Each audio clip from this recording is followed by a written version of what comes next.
Welcome back to another episode of Beyond the Flow Live, y'all. It's your healthy habits and lifestyle coach, Jovonnie, host of the Empire Plates, Empire Lives podcast, visionary of forward vibrations. And I'm here with Destini Marie, President and Executive Director of Black Men Pain 2 Incorporated. all right, y'all. So, have y'all ever noticed that your body keeps repeating the same symptoms, like around the same time, every single month? Like, eventually, you just start wondering what's actually really happening to me. And after a while, you just kind of stop trusting your own body because you don't really understand what's going on. So, my question to you is, what's one symptom that your body keeps repeating? What is one symptom that your body keeps repeating? What you got, Destiny Marie? What's one symptom that you feel like your body just keeps repeating? So just to let you know, you've already frozen up. Okay. Okay. We'll just keep going. As long as you can hear my audio, we'll just keep going. I just wanted to let you know. But one symptom that my body keeps repeating, and I'm going to take completely off like the painful periods and the painful cramps. Like I'm just going to remove that off the table. But as of lately, my irritability has been crazy. And my irritability has been a key sign that my period is about to start. And I've noticed these last couple of months is that the days that I'm the most irritable is the day that my period is going to start. So, and this has been going on for maybe like the last 3 or 4 months. I've just noticed around like the last couple of days, like 70 to 48 hours before my period starts, my irritability and my mood is just crappy. But then the day that my period does actually start is the crappiest. And I've always had mood swings with my period. It's just something, I don't know what's going on as of lately, where my attitude is just trash garbage these 72 hours before my period starts. Okay.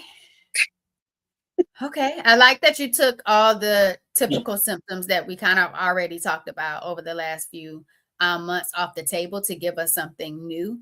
I would probably have to say one symptom that my body keeps repeating is even if I don't have the painful bowel movement, something I've shared before.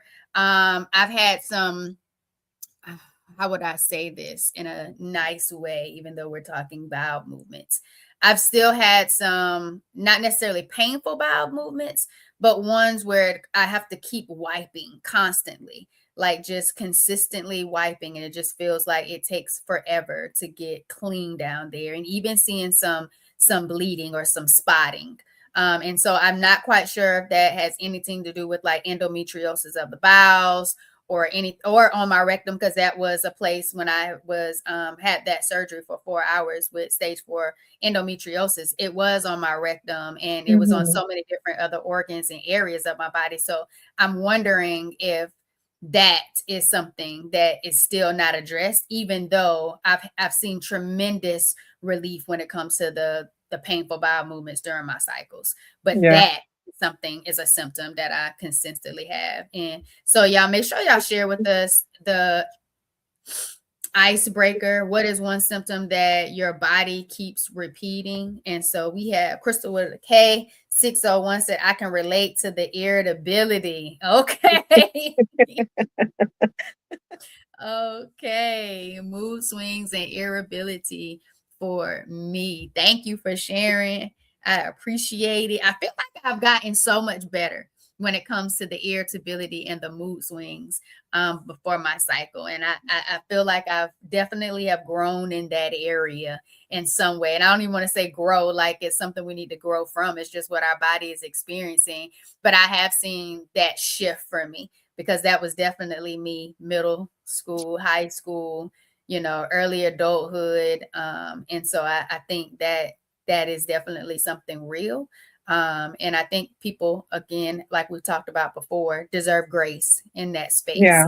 The more that you're aware of it, you kind of understand what's happening when it comes to that. Yeah. Yeah. Again, it's just been as of recently, these last few months. I don't know what's going on with these hormones and these chemicals inside my body, but and like right now, my period is I'm waiting for it to start, waiting for it to start. But so I don't know, just as of late, it's been a little crazy. I ain't even gonna lie. It's all good. It's real, right? And we're talking real conversation, real change, real healing. Because a lot of it's not random. And I think sometimes because we see our patterns be repeated, the same stress, the same overwhelm, the same pushing through, the same exhaustion, eventually our body just starts repeating signals too, and our body is carrying what we kind of normalize when it comes to our life. Destiny, have you noticed how many women start blaming themselves before they realize that their body has actually been repeating the same signals for years? Yep. Yep. So Hmm. what did that look like, sound like, feel like? Let's relate to this in regards to maybe other people can kind of feel the same way. I'll go back to the point last week of the intimacy issue.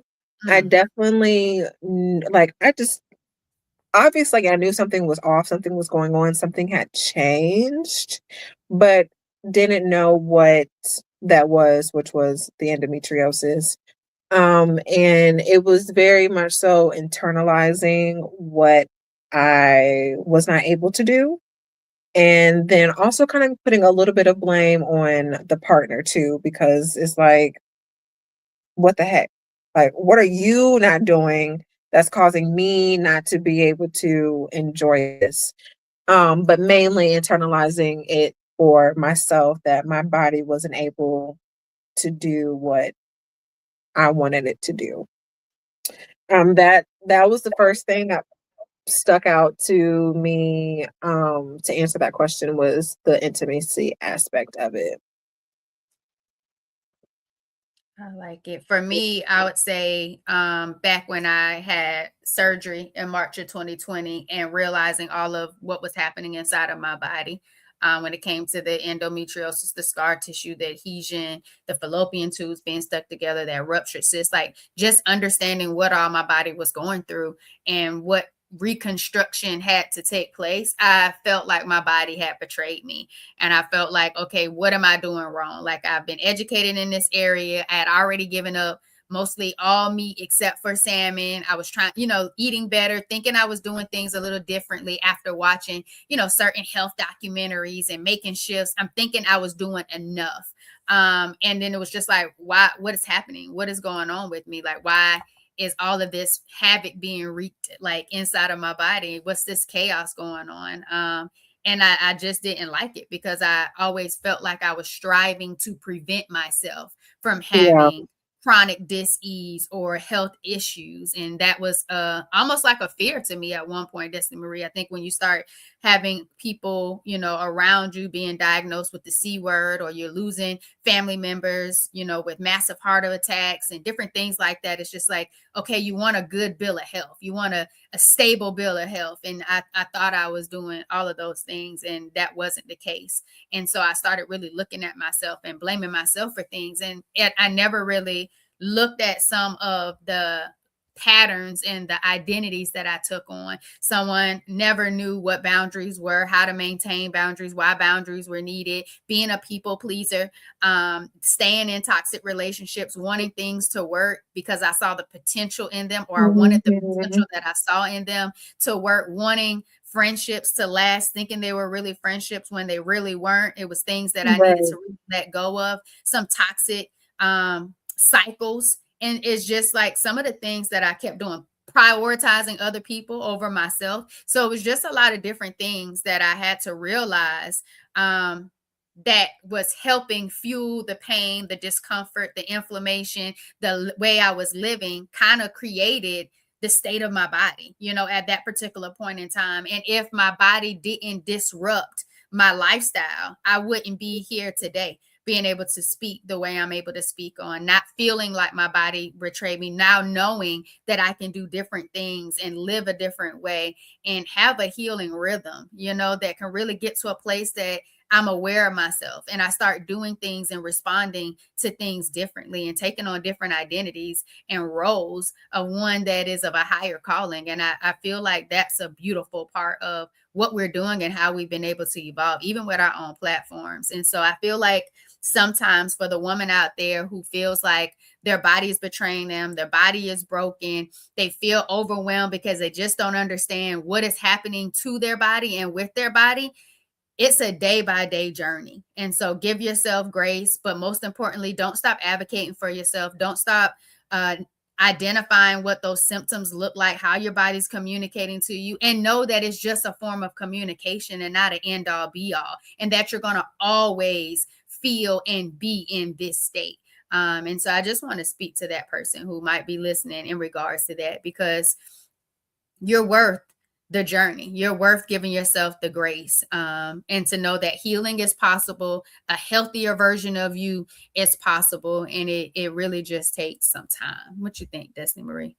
I agree. And I like how pretty much every week you speak on giving yourself grace. Because that is definitely an issue for me, just overall in the world of Destiny Marie. That's a huge issue for me. But I think it's great how you reiterate that every week, because things are constantly changing for us that have endometriosis or any sort of chronic illness. Things are always changing. You know, one minute you may be fine, one minute you may not be fine, and then the mental health aspect of it all. But I think that goes back into the being aware of yourself, your body, your symptoms, and when you're having a flare up or days that you shouldn't do X, Y, and Z, but you can do A, B, and C, but still always remembering to give yourself that grace. I think that's a good message that you keep repeating every week. And I think it is very deserving, because it's hard and it gets difficult.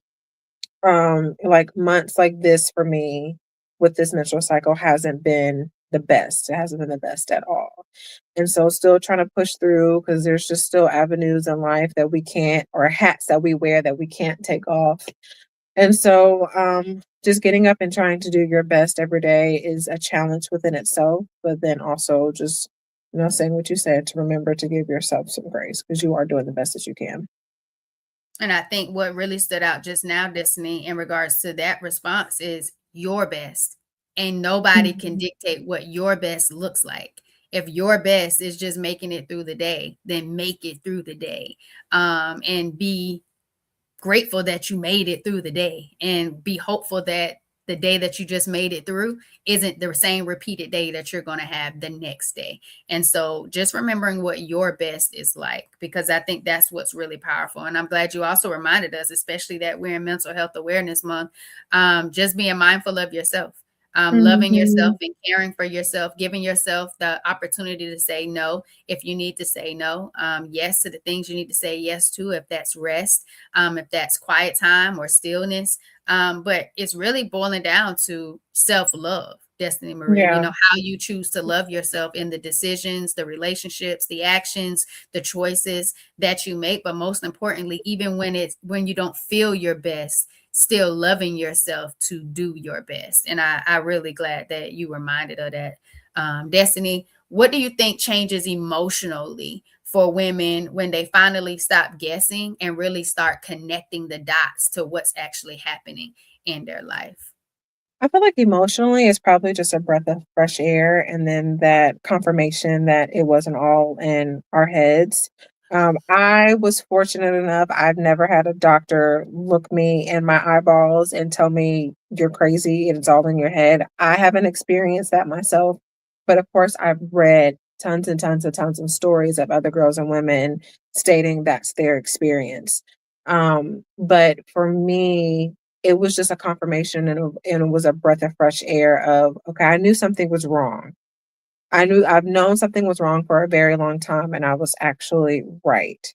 And so for me, it was just reassuring that there was a name to the issue that was going on. So I would definitely say, emotionally, just a breath of fresh air. And then for those women who have experienced that unfortunate side of providers who do dismiss their symptoms and say it's all in their head. Just that confirmation that none of us are crazy. Like, none of us are crazy. The pain and the symptoms that we experience on a daily, monthly basis are literally insane. And it would only take somebody else who understands and has endometriosis to really be able to empathize with you and not say something out the side of their necks like that. And I just feel like also pain is real and your Yeah. pain is real, and it only has to be real to you. It doesn't have to be real to anyone else. And that's, you don't necessarily have to convince anyone else of that. When you're taking it to your healthcare providers and you're looking for support and help, then that's when you articulate that pain in regards to how it's impacting your Mhm. quality of life. But again, it's still not making them believe that your pain is real, but how it's really impacting how you're living. And I think that's a big thing. So I love that you said that breath of fresh air emotionally is what they feel. For me, Destiny Marie, emotionally, it would be a state of gratitude. I Yeah. felt originally, of course, I said it made me feel like, I portrayed my body, but emotionally, once I wrapped my mind around stage 4 endometriosis, adenomyosis, polycystic ovary syndrome, 2 small fibroids in my uterus, like at first it was like, wow, this is a lot. I don't even know what these things are, even what they mean and what's actually Yeah. happening. But once I knew, there was a sense of gratitude for what it is, because within this journey of that diagnosis and then starting to really look at my health, my healing, my life, I'm just so grateful, because I wouldn't have the purpose that I have now through that pain, through that life disrupting event, almost costing my life while driving with that debilitating pelvic pain. Like, I'm just grateful that it happened, because I wouldn't have been able to find this person that I am today. I wouldn't have the platform that I have today. The light, the love, the purpose, the patience. And then also just feeling empowered too, emotionally just empowered to get more out of life and live life on my own terms, just because I know there's more life to live. And I think sometimes we're caught up in this state of survivalhood, just Yeah. trying to get through the day, the hustle, the bustle, being Black in America. Like, there's so many different things that we just had to survive, that we never even thought about, what does life look like if I wanted to thrive? What does life look like if I wanted to live more on my own terms and really get more living out of than just existing? And I feel like we've gotten into a pattern or a cycle of just existing, of just pushing through, of being in survival mode, and we don't know or taste or can't even imagine. I even think about that sometimes, Destiny Marie. Like, there was a point where I couldn't dream, like when people say, what do you want your life to look like? And it's just like, I had gotten to a point where I was so mundane in the cycle of Mhm. life and what it looked like regularly. I just knew what I was looking forward to when it came to the summer, or when it came to the next break from work, because work was the life, work was the hustle, work was the mode. And it's just like, again, that's right back into survivalhood versus, what do I want my life to look like, to have meaning, for me to be passionate about it, to have purpose behind it, versus who do I need to be just to show up for a job or a role. And I think that's something that both of us can say has really been born and evolved through our journey with our health, his purpose, and platform and Yeah. possibility, and what's possible, not just for us and our families, but also for other women that feel pain too, that don't know what's happening in their bodies. And so I'm gonna say gratitude is definitely where it is, because I'm just so grateful that the pain came when it came, because there's so much more I'm so grateful for with my life, with where it is today, because of what I had to go through in that disruption. So for anyone that's struggling with pelvic pain, bloating, fatigue, have a diagnosis, don't have a diagnosis, but just know that your women's health and your body and the phases that you're going through right now, just know that it's a seasonal thing, and that you just don't know what the new version of you is going to be on the other side. But it takes you showing up for you, loving you, and caring for you, and only a way that you can do that to be able to get to that point. And so, again, like Crystal with a K said, you're worth the journey. I think she might have said that, like, you're definitely worth the journey. Don't give up. Keep Yeah. your head up. But most importantly, like, your body isn't random. It's communicating to you. And there's sometimes how we're living that plays a part in all of that. And when you don't know the answer, don't stop advocating for you and getting where it is that you need to go for you. Yeah. Any comments in the chat? I don't think. Oh, here we go. Live, don't just exist, and that's Yeah, a big. that It's big. is big. Yeah, A there's lot of definitely a times people think difference. to retire. Yeah. You know, people feel like they don't start to get to live until they retire, Destiny Marie, and we don't Yeah, know if we even going to get there. You know what I mean? exactly. That's not even Exactly. guaranteed. Exactly. Life is Exactly. precious. I agree. That was good. All right, we want to let everybody know where they can find you, Destiny Marie. Yes, you can find myself and the website www.blackmenfieldpain2.com. Everything is at blackmenfieldpain2, IG, TikTok, Pinterest, all is at blackmenfieldpain2. We have blog posts, we have digital trackers, we have coloring sheets, and we have a ton of other resources available on the website. And then this week, I myself, Destiny Marie, will be releasing some new info. So definitely stay tuned for the website and all social media to check out that great announcement. Thank you, Destiny Marie. And y'all can also check the show notes for the links as well. Y'all, healing often begins when women stop ignoring the pattern. So if you're tired of guessing, go to forwardvibrations.me, forward vibrations with an s.me. Take the spot your triggers quiz so you can identify what pattern is really the pattern that's fueling your inflammation, your survival mode that you probably didn't even realize you were living in or stuck in, because it's just how you've been living, how you've been programmed for so long. So take the spot your triggers quiz. It's FREE free, just for you to get an idea of where you are with this thing called a life. And then make sure you are subscribed to the YouTube channel. Hit that notification bell. Every Wednesday, a new episode of the Empowered Plates, Empowered Lives podcast is dropped. And that's your hub of empowerment. It's the space where you get to give yourself the permission to really heal when it comes to your health, your habits, and your healing. So understand what you have power over when it comes to your lifestyle. And so you can really figure out what this journey looks like, because it's your healing, your journey. It's not going to look like mine, and it's not going to look like Destiny Marie. So go to forwardvibrations.me, check the spot your triggers quiz, and subscribe to the channel. Y'all, it's your healthy habits and lifestyle coach, Jovonnie, host of the Empire Plates, Empowered Lives podcast with Destiny Marie, with Black Women Feel Pain Too. Thanks for vibing with us, y'all. Good night.